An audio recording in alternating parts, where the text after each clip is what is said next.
ओम श्री गणेशाय नमः। जय श्री राधे कृष्ण मित्रों, स्वागत है आपका अपने चैनल गुरुवाणी में। जैसा कि आप सभी लोग जानते हैं कि ज्येष्ठ माह चल रहा है और ज्येष्ठ महीने में श्री शिव महापुराण की कथाओं को सुनना बहुत ही शुभ फलदायक होता है। तो आइए भगवान शिव और माता पार्वती के चरणों का ध्यान करते हुए श्री शिव महापुराण की कथाओं को सुनते हैं। ब्रह्मा जी कहते हैं, नारद, तदनंतर मैंने शब्द तन मात्रा आदि सूक्ष्म भूतों को स्वयं ही पंचीकृत करके अर्थात इन पांचों का परस्पर सम्मिश्रण करके उनसे स्थूल आकाश, वायु, अग्नि, जल और पृथ्वी की सृष्टि की। पर्वतों, समुद्रों और वृक्षों आदि को उत्पन्न किया। कला से लेकर युग पर्यंत जो काल विभाग है उनकी रचना की। मुने, उत्पत्ति और विनाश वाले और भी बहुत से पदार्थों का मैंने निर्माण किया, परंतु इससे मुझे संतोष नहीं हुआ। तब सांब शिव का ध्यान करके मैंने साधन परायण पुरुषों की सृष्टि की। अपने दोनों नेत्रों से मरीच को, हृदय से भृगु को, सिर से अंगिरा को, व्यान वायु से मुनि श्रेष्ठ पुलह को, उदान वायु से पुलस्त को, समान वायु से वशिष्ठ को, अपान से कृत को, दोनों कानों से अत्रि को, प्राणों से दक्ष को, गोद से तुमको, छाया से करदम मुनि को तथा संकल्प से समस्त साधनों के साधन धर्म को उत्पन्न किया। मुनि श्रेष्ठ, इस तरह इन उत्तम साधनों की सृष्टि करके महादेव जी की कृपा से मैंने अपने आप को कृतार्थ माना।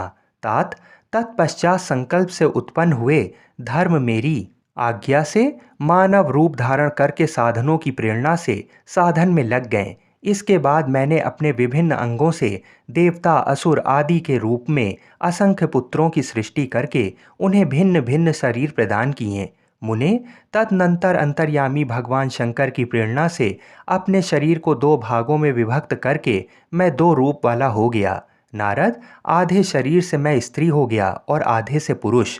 उस पुरुष ने उस स्त्री के गर्भ से सर्व साधन समर्थ उत्तम जोड़े को उत्पन्न किया। उस जोड़े में जो पुरुष था वही स्वयंभुव मनु के नाम से प्रसिद्ध हुआ। स्वयंभुव मनु उच्च कोटि के साधक हुए तथा जो स्त्री हुई वह सतरूपा कहलाई। वह योगिनी एवं तपस्विनी हुई। तात मनु ने वैवाहिक विधि से अत्यंत सुंदरी सतरूपा का पाणी ग्रहण किया और उससे वे मैथुन जनित सृष्टि उत्पन्न करने लगे। उन्होंने सतरूपा से प्रियव्रत और उत्तानपाद नामक दो पुत्र और तीन कन्याएं उत्पन्न की। कन्याओं के नाम थे आकुति, देवहूति और प्रसूति। मनु ने आकुति का विवाह प्रजापति रुचि के साथ किया। मजली पुत्री देवहूति करदम को ब्याह दी और उत्तानपाद की सबसे छोटी बहन प्रसूति प्रजापति दक्ष को दे दी। उनकी संतान परंपराओं से समस्त चराचर जगत व्याप्त हैं। रुचि से आकुति के गर्भ से यज्ञ और दक्षिणा नामक स्त्री पुरुष का जोड़ा उत्पन्न हुआ। यज्ञ के दक्षिणा से 12 पुरुष हुए। मुने, करदम द्वारा देवहूति के गर्भ से बहुत सी पुत्रियां उत्पन्न हुईं। दक्ष के प्रसूति से 24 कन्याएं हुईं। उनमें से श्रद्धा आदि 13 कन्याओं का विवाह दक्ष ने धर्म के साथ कर दिया। मुनीश्वर, धर्म की उन पत्नियों के नाम सुनो: श्रद्धा, लक्ष्मी, धृति, तृष्टि, तुष्टि, पुष्टि, मेधा, क्रिया, बुद्धि, लज्जा, वसु, शांति, सिद्धि और कीर्ति। ये सब 13 हैं।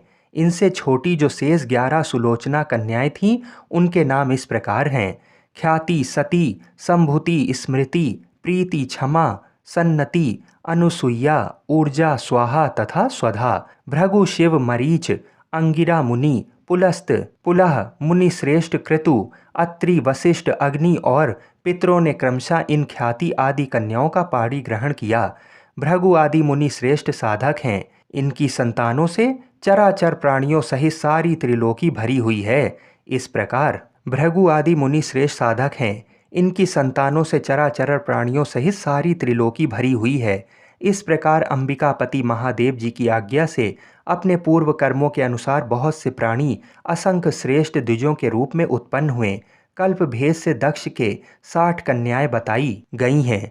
उनमें से 10 कन्याओं का विवाह उन्होंने धर्म के साथ किया। 27 कन्याएं चंद्रमा को ब्याह दी और विधि पूर्वक 13 कन्याओं के हाथ दक्ष ने कश्यप के हाथ में दे दिए।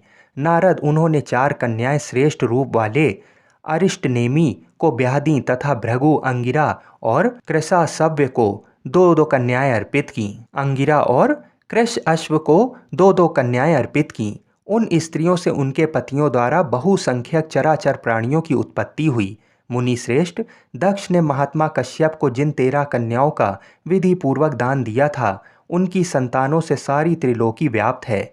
स्थावर और जंगम कोई भी सृष्टि ऐसी नहीं है जो कश्यप की संतानों से शून्य हो। देवता, ऋषि, दैत्य, वृक्ष, पक्षी, पर्वत तथा तृण लता आदि सभी कश्यप पत्नियों से पैदा हुए हैं। इस प्रकार दक्ष कन्याओं की संतानों से सारा चराचर जगत व्याप्त है। पाताल से लेकर सत्यलोक पर्यंत समस्त ब्रह्मांड निश्चय ही उनकी संतानों से सदा भरा रहता है, कभी खाली नहीं होता। इस तरह भगवान शंकर की आज्ञा से ब्रह्मा जी ने भली भांति सृष्टि की। पूर्व काल में सर्वव्यापी शंभु ने जिन्हें तपस्या के लिए प्रकट किया था तथा रुद्रदेव ने त्रिशूल के अग्रभाग पर रहकर जिनकी सदा रक्षा की, वे ही सती देवी लोकहिता का कार्य संपादित करने के लिए दक्ष से प्रकट हुई थीं। उन्होंने भक्तों के उद्धार के लिए अनेक लीलाएं की। इस प्रकार देवी शिवा ही सती होकर भगवान शंकर से ब्याह ही गईं, किंतु पिता के यज्ञ में पति का अपमान देख उन्होंने अपने शरीर को त्याग दिया और फिर उसे ग्रहण नहीं किया। वे अपने परम पद को प्राप्त हो गईं। फिर देवताओं की प्रार्थना से वे ही शिवा पार्वती रूप में प्रकट हुईं और बड़ी भारी तपस्या करके पुनः भगवान शिव को उन्होंने प्राप्त कर लिया। मुनीश्वर, इस जगत में उनके अनेक नाम प्रसिद्ध हुए। मुनीश्वर, इस जगत में उनके अनेक नाम प्रसिद्ध हुए। उनके कालिका, चंडिका, भद्रा, चामुंडा, विजया, जया, जयंती, भद्रकाली, दुर्गा, भगवती, कामाख्या, कामदा, अम्बा, मृडानी और सर्वमंगला आदि अनेक नाम हैं जो भोग और मोक्ष देने वाले हैं। ये सभी नाम उनके गुण और कर्मों के अनुसार हैं। मुनि श्रेष्ठ नारद, इस प्रकार मैंने सृष्टि कर्म का तुमसे वर्णन किया है। ब्रह्मांड का ये सारा भाग भगवान शिव की आज्ञा से मेरे द्वारा रचा गया है। भगवान शिव को पर ब्रह्मा परमात्मा कहा गया है।